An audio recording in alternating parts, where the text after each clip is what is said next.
नमस्कार। मैं हूं मनोज सिंह और आप देख रहे हैं विक्रमशिला एकेडमी यूट्यूब चैनल। आजकल मीडिया में यूजीसी का विवाद छाया हुआ है और सड़कों पर भी छात्र और तमाम राजनीतिक दल तथा विशेषकर जो सवर्ण लोग हैं वो इसको लेकर के आंदोलित हैं। तो इस वीडियो में हम लोग जानेंगे कि आखिर ये यूजीसी विवाद है क्या, यूजीसी ने ऐसा कौन सा नियम लागू कर दिया जिसको लेकर के छात्र ही नहीं राजनीतिक दल उद्वेलित हैं और कुछ सरकारी अधिकारी भी अपना त्यागपत्र दे रहे हैं। अभी बरेली में एक पीसीएस अधिकारी हैं अलंकार अग्नोत्री, उन्होंने इस्तीफ़ा दे दिया इसके विरोध में कि ये सवर्ण छात्रों के साथ भेदभाव है।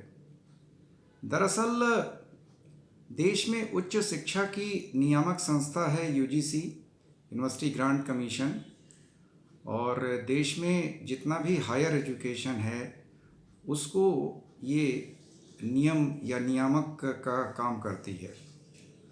तो यूजीसी ने 13 जनवरी को हायर एजुकेशन इंस्टीट्यूट्स के लिए, उच्च शिक्षा संस्थानों के लिए जाति के आधार पर होने वाले भेदभाव से निपटने के लिए नियम जारी किए और ये नए नियम जारी होने के बाद ही इसकी कुछ नियमों पर विवाद शुरू हो गया।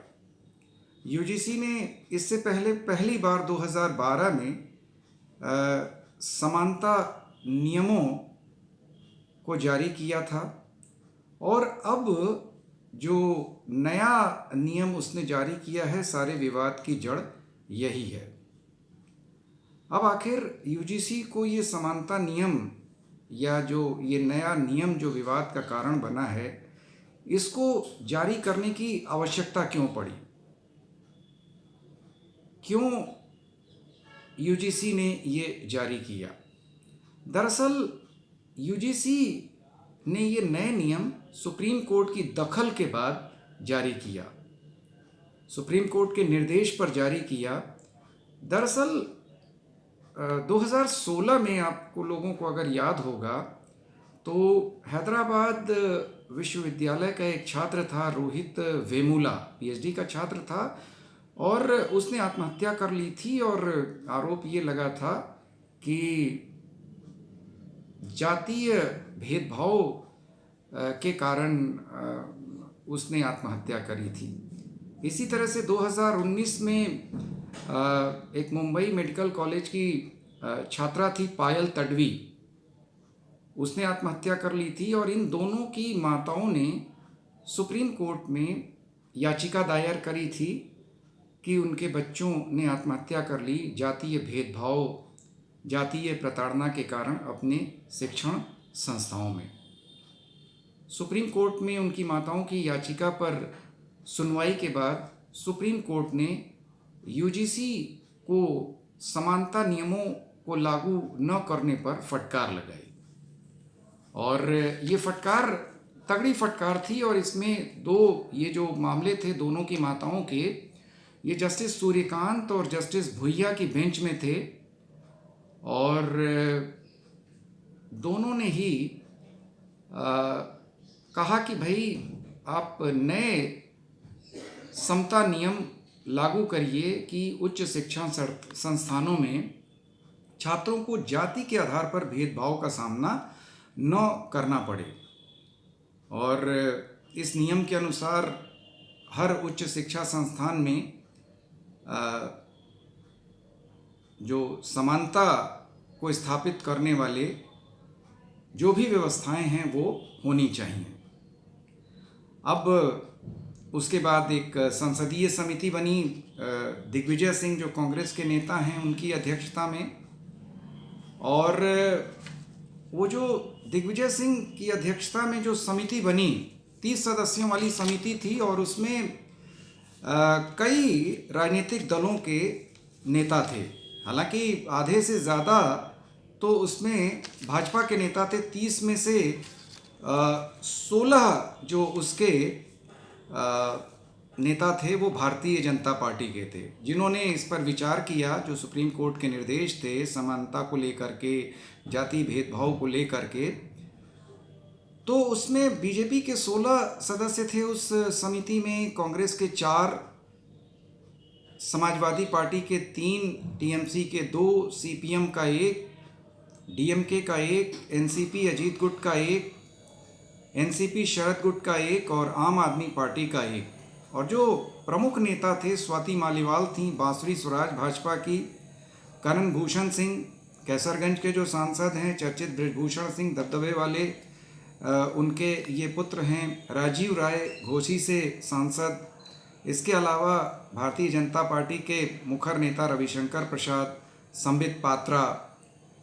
अब इस 30 सदस्यीय समिति जिसको हेड कर रहे थे दिग्विजय सिंह, उसमें राज्यसभा के 9 सदस्य थे और लोकसभा के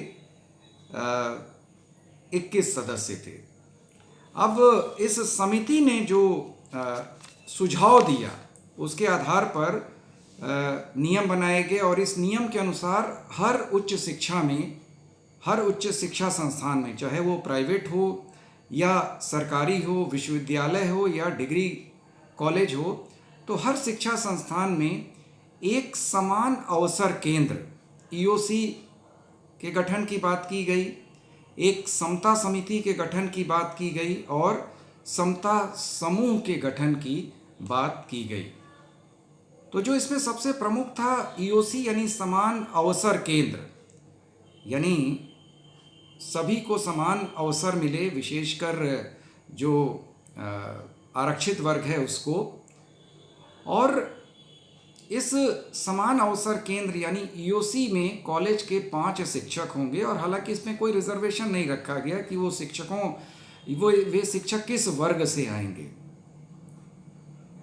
इसके अलावा ईओसी के अंतर्गत ही एक समता समिति बनानी होगी और ये 10 सदस्यों वाली समता समिति होगी जिसका हेड उस संस्थान का प्रमुख होगा। हालांकि इसमें रिजर्वेशन रखा गया, इन 10 में से 5 सदस्य आरक्षित श्रेणी के होने चाहिए। और आरक्षित श्रेणियां कौन सी होंगी? ओबीसी, दिव्यांग, एससी एसटी और महिलाएं।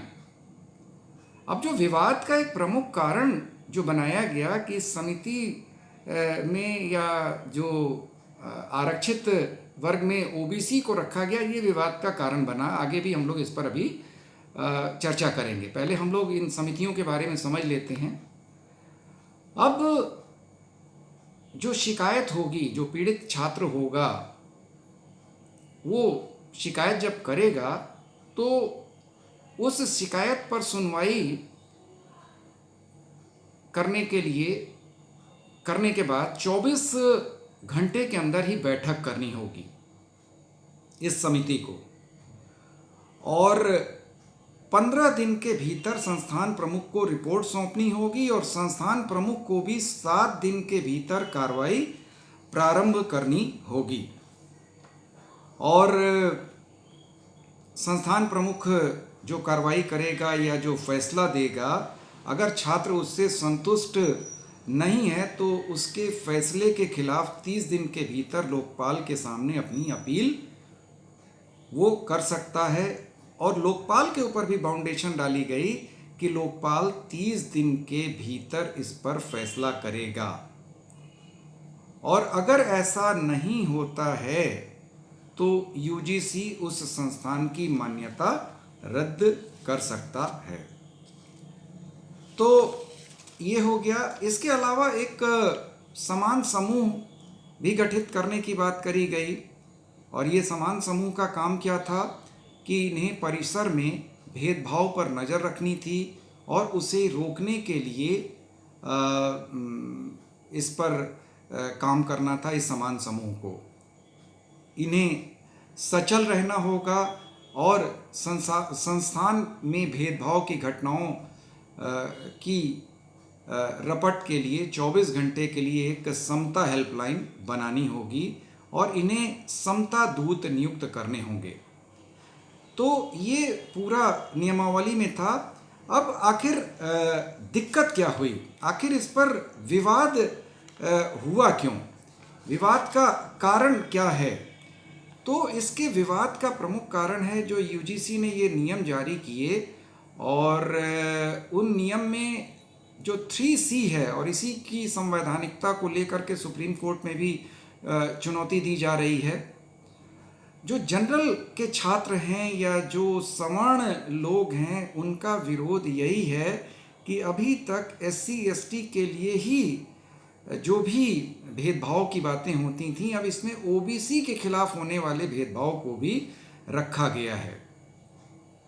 अभी तक जनरल और OBC वर्सेस SC ST भेदभाव होता था, अब इसमें OBC को भी रख दिया गया है और जनरल को एक तरह से उत्पीड़क के रूप में रखा गया है और सवर्ण छात्रों का या जो इन नियमों का विरोध कर रहे हैं उनका ये मानना है कि भविष्य में इन नियमों का एक तरह से गैर जरूरी प्रयोग होगा। संस्थान में छात्रों के छोटे मोटे विवाद हैं, छोटे मोटे झगड़े हैं और उस पर अगर शिकायत होगी तो सवर्ण छात्रों का भविष्य खराब हो सकता है। और जो और दिक्कत की बात है विरोधियों की कि अगर ये शिकायतें झूठी पाई जाती हैं भेदभाव की, तो झूठी शिकायतों के ऊपर भी किसी कार्रवाई का कोई कार्रवाई नहीं होगी या कोई दंड का प्रावधान नहीं होगा। और जो एक और जो विरोध का प्रमुख कारण है कि इसके दायरे में सिर्फ छात्र ही नहीं बल्कि स्टाफ भी आएगा और SC ST OBC शिक्षक भी शिकायत दर्ज करा सकेंगे कि उनके साथ भेदभाव जातिगत आधार पर हुआ है। और इन वर्गों के छात्र भी सिर्फ छात्रों के खिलाफ नहीं, शिक्षक के खिलाफ भी शिकायत दर्ज करा सकेंगे। और जो मैंने अभी चर्चा करी कि जो सबसे प्रमुख इनको शिकायत है कि अगर झूठी शिकायत होती है तो उस झूठी शिकायतकर्ता के ऊपर किसी भी कार्रवाई की व्यवस्था इसमें नहीं की गई है। कई आरोप प्रत्यारोप लग रहे हैं, सरकार की तरफ से अपने तर्क में समर्थन दिए जा रहे हैं और जो आंदोलनकारी हैं या जो इसका विरोध कर रहे हैं उनकी अपनी शिकायतें हैं। आंदोलन बढ़ता जा रहा है और अब देखिए सरकार का इसमें क्या रुख होता है, यूजीसी का इसमें क्या रुख होता है। तो ये थी पूरी यूजीसी हंगामे की वजह और उसका कारण। नमस्कार, जय हिंद, जय भारत।